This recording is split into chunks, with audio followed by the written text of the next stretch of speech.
За сайн байцгаана уу? За өнөөдрийн хичээлийн сэдв Аравтын Бутархайн өвөлдөл. За бүхэл ба Бутархай хэсгийн орны тооны ялгаатай Аравтын Бутархайнуудыг нэмэх асах. Аравтын Бутархайг 1 ба 2 оронтой бүхэл тоогоор болон Аравтын Бутархайгаар үржүүлэх. За мөн Аравтын Бутархай оролцсон илэрхийлэлд өвөлдлийн дүрмийн дарааллыг хэрэглэх, мөн өвөлдлийн чанарыг хэрэглэх, мөн хялбар аргаар тооцоолох гэсэн чадваруудыг энэ хичээлээр эзэмшнэ. За нэгдүгээр жишээ. За тариалангийн 3 бригад ургац хураасан. За нэгдүгээр бригад бол 17 бүхэл 10.6 тонн, 2 дугаар бригад 18 бүхэл 155 тонн, харин 3 дугаар бригад 1 ба 2 дугаар бригадын хураасан ургацаас 19 бүхэл 10.7 тонн бага ургац хураасан бол 3 бригад нийт хэдэн тонн ургац хураасан бэ гэсэн бодлого байна. За 1 ба 2 дугаар бригадын хураасан ургацыг олохын тулд эдгээр бригадын тус бүрийн хураасан ургацыг нэмнэ. За үүнийг бид нэр багнан бичлэгээр нэмж харуулъя. За энэ дээр 17 бүхэл 10.6 гэдэг Аравтын Бутархайг дээр 18 бүхэл 155 гэсэн Аравтын Бутархайг нэмж байгаа учраас таслаас хойш нэмж байгаа дараагийн нэмэгдэхүүнтэйгээ ижилхэн оромтой болгохын тулд за 6-гийн дараа бол тэг гэсэн цифрыг бол нэмж бичээд нэмэх үйлдэлийг гүйцэтгэе.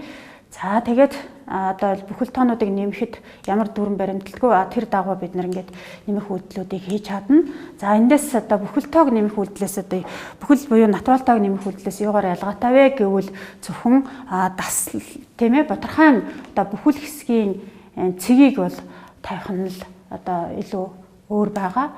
За 3 дугаар бригадын хураасан ургацыг тодорхойлохын тулд 1 ба 2 дугаар бригадынхаа хураацсан нийт ургацынхаа хэмжээнээс 19 бүхэл 10.7 хасах юм бол за мөн багнан бичлэгээр харуулъя.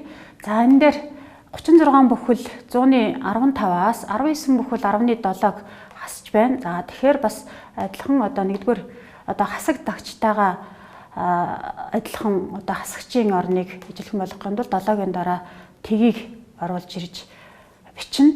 За тэгээд хасах үйлдэлийг бол бид нэр хийх чадварыг бүхэл тоон дээр хийх чадварыг эзэмсэн учраас тэр чадварынхаа дагуу гүйцэтгэх нь за ингээд таслыг бол бүхэл хэсгийнх нь харалтаа ингэж тавьдаг байна. За ингээд 3 бригад нийтдээ хичнээн тонн ургац хураасан бэ гэдгийг тодорхойлохын тулд 1 ба 2 дугаар хэсгийн нийлбэр дээрээ 3 дугаар хэсгийн хураасан ургацын хэмжээг нэмье. За ингээд нэмэх үйлдэлийг харуулъя. За эндээс 3 бригад нийтдээ бол 52 бүхэл 160 буюу 52 бүхэл 10.6 тонн ургацыг бол хураасан байна. За 20 дугаар жишээ. Энэ дээр за илэрхийллийн утгыг олоорой. За гэсэн бодлого байна. За тэгээд бид нарт илэрхийллийг бодохдоо үйлдэлийн дарааллыг эхлээд томьёолдог.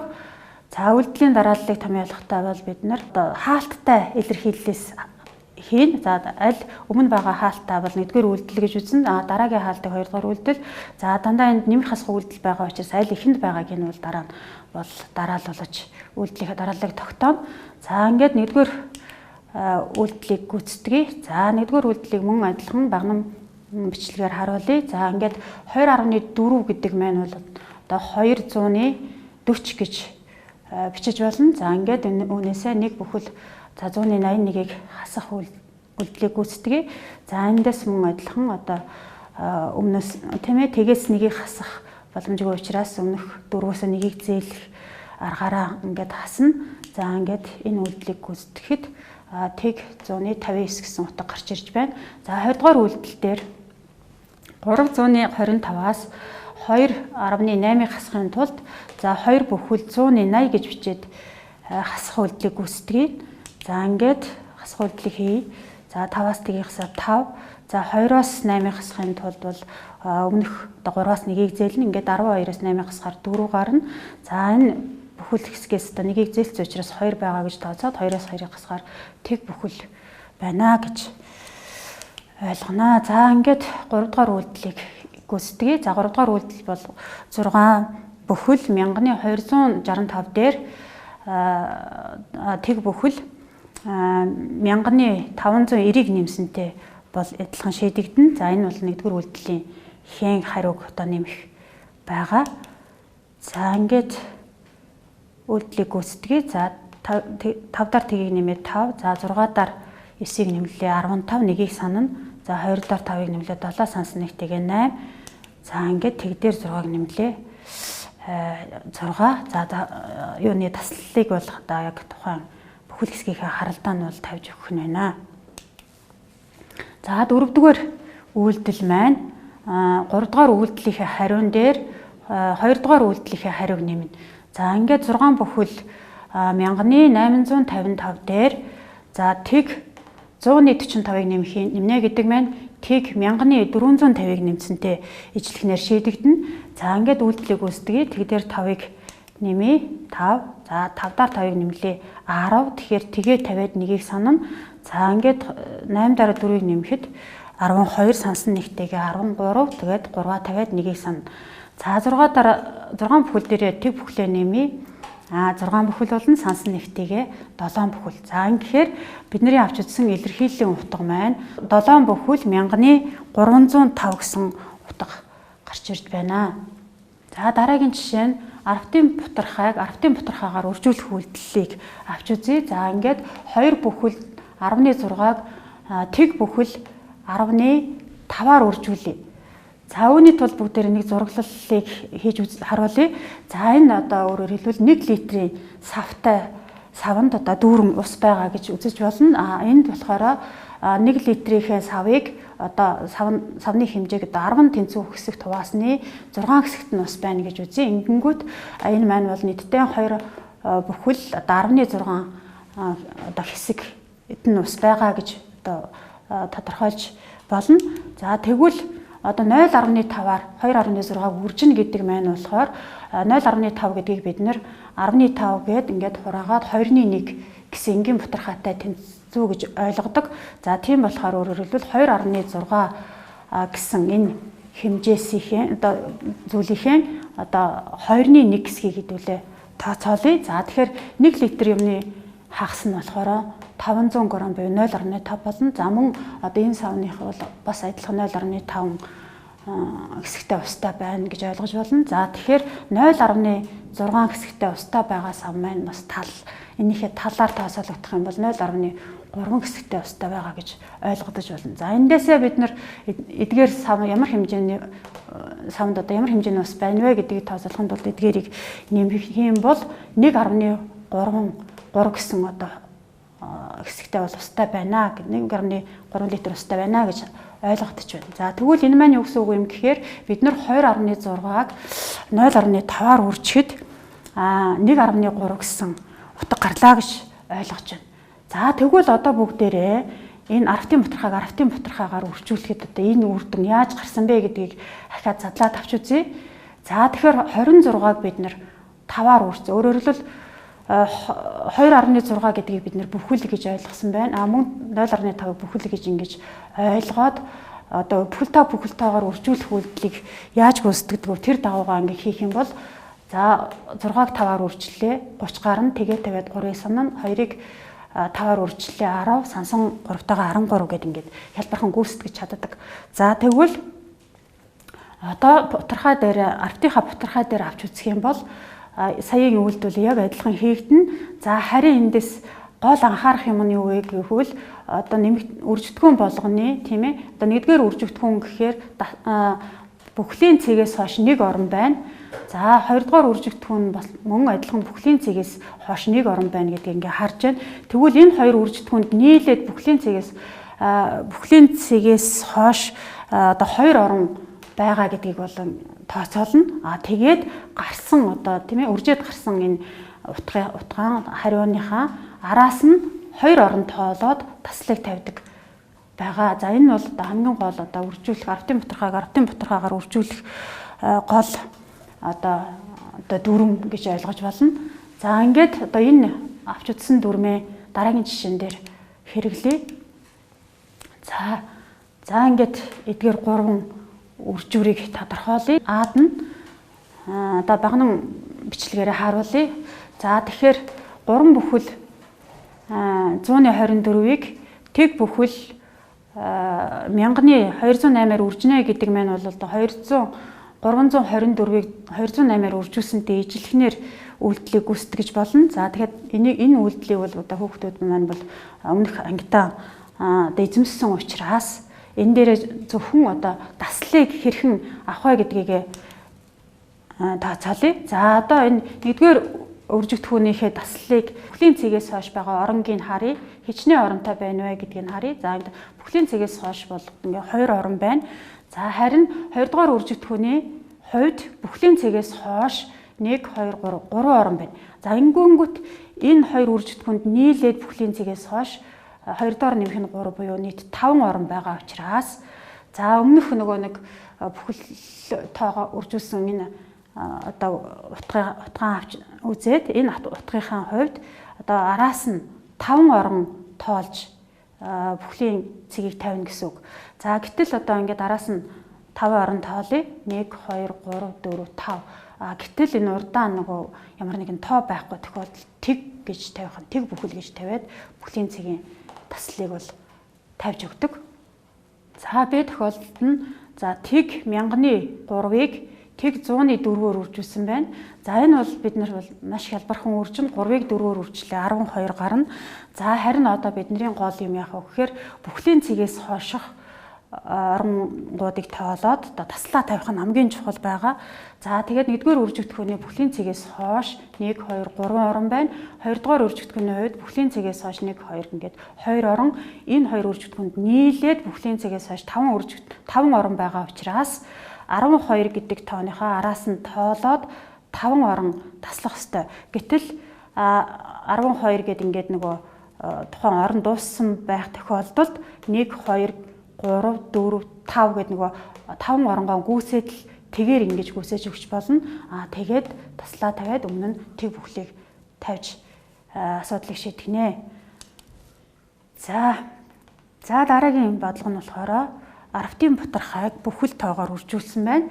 За энэ дээр за мөн адилхан бидний одоо үржүүлэх дүрмээрээ хийгдэн. За 5-ыг 6-аар үржүүлээ. Тэгээ тавиад 3-ыг саны, 3-ыг 6-аар үржүүлээ. 18 сансан 3-таагаа 21. За 2 сансан байгаа. 2 6 24 сансан 2-таагаа 26 гэдэг ингээд. За одоо харин одоо таслаа хаана яаж тавьсан бэ гэдгээ хэрэгэд харъя. За энэ дээр болохоор 4 бүхэл 135 гэдэг бүхлийн цэгээс хойш бол 2 орон байна. За харин энэ бүхэл тоо учраас бол 6-д бол бүхлийн цэгээс хойш орон байхгүй гэж үзсэн. Тэгэхээр зөвхөн одоо энэ 1-р үржигдэхүүний бүхлийн цэгээс хойш байгаа оронгийнхоо тоогоор бүхлийн цэгийг тавьж өгөх хэрэгтэй байгаа. За тийм учраас гарсан утгынхаа араас нь 1 2 гэдэг ингээ 2 орон тоолоод ингээд 26 бүхэл 110 гэсэн утгыг бол гаргаж авч байгаамаа. За 4-р жишээ. 26 уут чихэр байсан байна. Энэ 26 уут чихэр маань бол 811 бүхэл 102 кг байсан байна. Нийтдээ тэгвэл уут бүрт байсан чихэр ижил жинтэй гэж үзэх юм бол одоо нэг уутанд хичнээн килограмм чихэр байсан бэ гэдгийг тодорхойлъё. За тэгэхээр бид нар 811 бүхэл 12 гэсэн арвтын бутархайг за 26 одоо хуваа нь өөрөөр хэлбэл нэг уутанд байгаа чихрийг тооцоолох нь шүү дээ. За тэгэхээр хуваах үйлдэлийг одоо бид нар гүйцэтгэж байна. За тэгэхээр бид нар бол яг нөгөө бүхэл тоог яаж хуваадгүй тийм ээ тэр аргаараа бол хуваах үйлдэлийг гүйцэтгэн. За тэгэхээр одоо бид нар яг гэхээр энэ одоо хуваагдагчийнхаа одоо эхнээс одоо тооцоолж үзээд 8 дотор бол 26 багтахгүй учраас дараагийнх нь орныг оролцуулаад ингээд 81 дотор бол 26 багтана. За 81 дотор 26 хэдэн удаа багтах вэ гэхээр одоо 3 удаа багтана гээд ингээд 3-аар өглөө. За ингээд 26-г 3-аар үржүүлээд 78. За ингээд энэ 81-ээс хасгаар 3 гарах. За тэгвэл 2-дугаар шатнд бид нэр ямар одоо дүрмээр явдаг вэ гэвэл за 33-ийнхаа ард бид нэр одоо дараагийн тэмээ орон нэгийг буулгана. За эндээс 31 дотор бол 26 маань одоо нэг удаа багтах учраас нэгээр өгөөд одоо 26-га нэгээр үржүүлээд ингээд 31-ээс хасаад 5 гарч байна. За одоо энэ дээр бид нар анхаарах юм юу вэ гэхээр одоо 811 бүхэл гээд ингээд бүхлийн орн бол энэгээр одоо зааглагдчих байгаа учраас 31 бүхэл гээд одоо нэгийнхээ ард бол бүхлийнхээ цэгийг тавьж өгөх нь байна, тийм ээ. За 3 дугаар шатанд бид нэр одоо өөрөөр хэлбэл бүхлийн цэгээс хойш тооцогдох нь шүү дээ. Тэгээд 5 үлдсэн байгаа. 5-ийнхаа ард одоо энэ бутархан юуны бүхлийн цэгээс хойш байгаа 2-оо буулгаж ирээд 52 гэсэн тоонд 26 маань одоо 2 удаа багтах учраас ингээд үлдэгдэлгүй хуваагдаж байна. За ингээд өөрөөр хэлбэл манай бодлогын одоо хариулт бол нэг уутанд 31 бүхэл 10.2 кг чихэр байсан гэдэг нь бол тодорхойлогдож байна. За 5 дугаар жишээ. За 1.2-ыг 0.3-т хуваах юм байна. За тэгэхээр бид нэр энэ бодлогыг бодохын тулд бүхэл тооны хуваах үйлдэлийг авч үзье. За 8-ыг 4-т хуваалаа 2 гарна. За дараа нь 80-ыг 40-т хуваалаа бас 2 гарна. За эндээс ямар зүйлийг ажиглаж болох вэ гэвэл өөрөөр хэлбэл бид нэр энэ хуваагчийг 10-аар үржиж. Гэтэл мөн хуваагдагчийг 10-аар үржижсэн байна. Тэгэхээр хуваагдагч хуваагч хоёрыг хоёулангийн 10-аар буюу ижил тоогоор үржүүлэхэд бол үр дүн нь ижилхэн байдаг гэдгийг бол эндээс томьёолж болно. За 8-ыг мөн 4-т байхад 2. За тэгвэл одоо 8-ыг 100-аар үржүүлж болно. 800, 4-ийг 100-аар үржүүлээ 400. 800-аа 400 хуваалаа 2 гарна. За тэгвэл энэ чанарыг бид нар арвтын бутархан хуваах үйлдэл дээр гол болгож одоо авч үздэг. Өөрөөр хэлбэл 1.2-ыг 0.3-т хуваана гэдэг маань бид нар энэ хуваагчдаар анхаарлаа төвлөрүүлнэ. Өөрөөр хэлбэл хуваагчийг бид нар бүхэл болгоно. За тэхийн тулд 0.3-ыг бид нар одоо бүхэл болгохын тулд 0.3-ыг 10-аар үржүүл 3 гэж бүхэл болно. За тэгэнгүүт бид нар энэ одоо хуваагчийг 10-аар үржсэн учраас энэ үйлдэлийн чанарыг алдагдуулахгүй тулд 1.2-ыг бас 10-аар үржинэ гэсэн үг. За тэгэхээр 1.2-ыг 10-аар үржих 12, 12-ыг 4-т хуваах үйлдэл рүү ижилхэн үр дүн гарна гэсэн үг. Тийм учраас 1.2-ыг 0.3-т хуваахад бол 4 гэсэн утга гарч ирж байна. Б тохиолдолд саяхан одоо авч утсан гол чанараа ашиглаад үйлдэлийг гүйцэтгэе. За одоо биднэрт бол энэ хуваагч хамгийн чухал. За энэ дээр бол хүүхдүүд маань бас нэлээд анхаарах хэрэгтэй юм байгаа юм. За одоо тэгэхээр бид нар энэ одоо хуваагчийн бүхлийн цэгээс хойш 2 орн байгаа учраас өөрөөр хэлбэл хуваагчийг бид нар хэдээр үржих вэ гэсэн дүгнэлт хийн. Тэгэхээр мэдээж 100-аар үржижээж хуваагч маань бол одоо бүхэл тоо болно гэсэн үг. Хуваагчийг бид нар 100-аар үржээд ингээд 32 бүхэл болгоно. За гэтэл хуваагчийг 100-аар үржсэн бол мөн адилхан хуваагдагчийг 100-аар үржих хэрэгтэй. Тэгэхээр энэ бүхлийн цэг маань 2 орн хойшлож одоо энд тавигдах нь байна. За тэгвэл одоо бид нэр тэг 164-ийг 32 бүхэлд хуваана гэсэн бодлогоор шилжиж өгч байгаа юм. За тэгэхээр тэг бүхэл дотор 32 багтахгүй учраас бид нэр тэгээр өгнө. Таслаа тавьчихна гэсэн үг. За дараа нь одоо дараагийн орон 6-гаа буулгана. За 6 дотор бас 32 гэдэг тоо маань багтахгүй учраас дахиад тэгээр өгнө. За ингэхээр ахаад дараагийн 4 гэсэн оронгоо буулгах шаардлагатай болно. За 64 дотор бол одоо 32 бол 2 удаа багтах учраас ингээд үлдэгдэлгүй ингээд хуваагдаад бидний хүссэн үр дүн буюу утга гарч байна гэсэн үг. За явцын үнэлгээний даалгаврыг боловсруулсан байгаа. За явцын үнэлгээнийхээ даалгаврыг одоо хийж гүйцэтгээд одоо хичээл заадаг хөшөөрөө үнэлүүлнэ. За өнөөдрийн хичээл энхүү өндөрлж байна. За хүүхдүүдэд баяртай.